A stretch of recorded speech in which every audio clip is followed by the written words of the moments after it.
বাংলাদেশ সীমান্তে বিষাক্ত সাপ কুমির ছাড়বে ভারত। আর এই খবর গণমাধ্যমে আসার পর থেকেই তা নিয়ে হচ্ছে কড়া সমালোচনা। এখন প্রশ্ন হচ্ছে, ভারতীয়দের এমন উদ্যোগের মতো বিশ্বের আর কোথাও কি সীমান্তে বিষাক্ত সরীসৃপ ছাড়ার নজির আছে?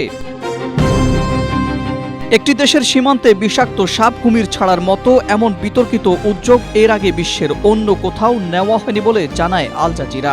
আন্তর্জাতিক গণমাধ্যমটির প্রতিবেদনে আরও বলা হয়, মার্কিন প্রেসিডেন্ট ডোনাল্ড ট্রাম্প তার প্রথম মেয়াদে অভিবাসীদের আটকাতে সাপ বা কুমিরে ভরা পরীক্ষা তৈরির প্রস্তাব দিয়েছিলেন বলে শোনা যায়। তবে কিছুদিন পর তিনি এই খবরকে ভুয়া বলে উড়িয়ে দিয়ে বলেছিলেন, সীমান্ত রক্ষায় তিনি কঠোর হতে পারেন, তবে এতটাও কঠোর নন।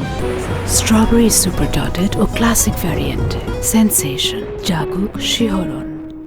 জানা যায়, বাংলাদেশের সঙ্গে ভারতের 4096 কিলোমিটার দীর্ঘ সীমান্ত অত্যন্ত দুর্গম ভূখণ্ডের মধ্যে দিয়ে গেছে।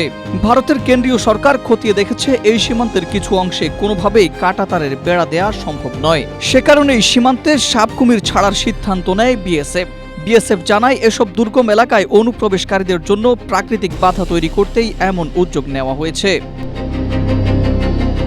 তবে মানবাধিকার কর্মীরা বলছেন, ভারত বাংলাদেশ সীমান্তের জলাভূমিগুলো বন্যা কবলিত হওয়ার ঝুঁকি থাকে। এর ফলে বিষধর সাপগুলো লোকালয়ে ছড়িয়ে পড়তে পারে। এতে মাছ ধরা সহ অন্যান্য কাজের সঙ্গে জড়িত স্থানীয় মানুষের জীবন চরম ঝুঁকিতে পড়বে।